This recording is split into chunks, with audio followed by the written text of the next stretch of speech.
friends, welcome to Taste Buds. ഇന്ന് ഞങ്ങൾ ഉണ്ടാക്കാൻ പോകുന്നത് ഒരു മാംഗോ സ്ക്വാഷ് ആണ്. നിങ്ങൾ ഇതുവരെ ഞങ്ങളുടെ ചാനൽ സബ്സ്ക്രൈബ് ചെയ്തിട്ടില്ലെങ്കിൽ സബ്സ്ക്രൈബ് ചെയ്യുക, കൂടുതൽ ബെൽ ഐക്കൺ ക്ലിക്ക് ചെയ്യാനും മറക്കല്ലേ. ഹായ് ഫ്രണ്ട്സ്, അപ്പോൾ ഇന്ന് മാംഗോ സ്ക്വാഷ് ഉണ്ടാക്കാമെന്ന് വെച്ചാണ്. കാരണം കുറേ അധികം മാങ്ങയുണ്ട്, തിന്നാൽ തീരില്ല.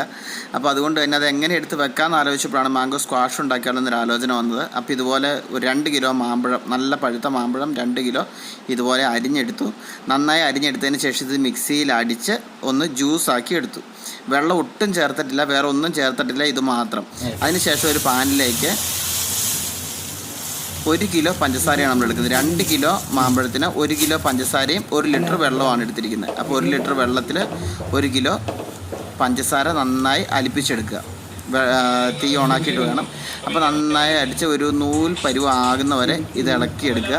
ഇപ്പോൾ ഒരു നൂൽ പരുവായിട്ടുണ്ട്. ഇനി അതിലേക്ക് നമുക്ക് ഈ നമ്മൾ അടിച്ച് വെച്ചിരിക്കുന്ന മാമ്പഴം ചേർത്ത് കൊടുക്കുക. ചേർത്ത് ഇതുപോലെ പതിയെ പതിയെ നന്നായി ഇളക്കി കൊടുക്കുക.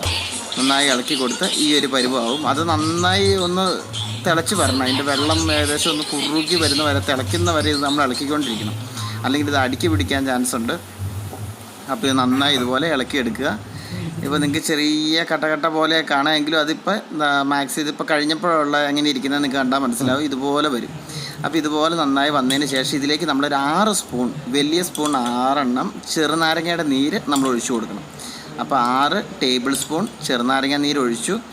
അത് നമ്മൾ ചൂട് അടുപ്പിൽ നിന്ന് എടുത്ത് മാറ്റിയതിന് ശേഷമാണ്. അടുപ്പിൽ നിന്ന് മാറ്റി 6 സ്പൂൺ നമ്മളിപ്പോൾ ഒഴിച്ചു കൊടുത്തിരിക്കുകയാണ്.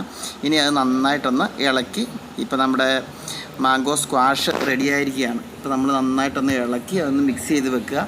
ഇനി അതിൻ്റെ ചൂട് ഇനിയും ആറാനുണ്ട്. ജസ്റ്റ് അടുപ്പിൽ നിന്ന് മാറ്റിയതിന് ശേഷം ചെറുനാരങ്ങ നീര് ഒഴിക്കാവുള്ളൂ എന്ന് മാത്രം. അതിനുശേഷം ഇത് നന്നായി മിക്സ് ചെയ്ത് നമ്മളൊന്ന് ആറാൻ വയ്ക്കും. ആറിയതിന് ശേഷം ഇപ്പോൾ നമ്മുടെ ഇത് റെഡി ആയിരിക്കുകയാണ്. ഇനിയിപ്പോൾ നമ്മളൊരു ഗ്ലാസ്സിലേക്ക് അങ്ങനെ സെർവ് ചെയ്ത് നോക്കാം. നമ്മൾ ഇതിനായിട്ട് ഒരു ഗ്ലാസിൻ്റെ 3/1 ഭാഗം ഈ ഉണ്ടാക്കി വെച്ചിരിക്കുന്ന സ്ക്വാഷ് ഒഴിക്കുക. ബാക്കി 2 പോർഷൻ നമ്മൾ തണുത്ത വെള്ളം ഒഴിച്ച് നമുക്ക് കുടിക്കാവുന്നതാണ്. ഇത് ഏകദേശം നമുക്കിപ്പോൾ തന്നെ ഒരു 2 ലിറ്ററിന് മുകളിൽ ഇത് കിട്ടിയിട്ടുണ്ട്. അതുകൊണ്ട് വളരെ ടേസ്റ്റിയാണ്. പഞ്ചസാര ചേർക്കേണ്ട, ഒന്നും ചേർക്കേണ്ട. നിങ്ങളെല്ലാവരും ഇത് ട്രൈ ചെയ്ത് നോക്കണം. അപ്പോൾ ഞങ്ങൾക്ക് ഇഷ്ടമായെങ്കിൽ ലൈക്ക് ചെയ്യുക. നിങ്ങളിതുവരെ ഞങ്ങളുടെ ചാനൽ സബ്സ്ക്രൈബ് ചെയ്തിട്ടില്ലെങ്കിൽ സബ്സ്ക്രൈബ് ചെയ്യാനും ഷെയർ ചെയ്യാനും മറക്കരുത്. Thank you for watching.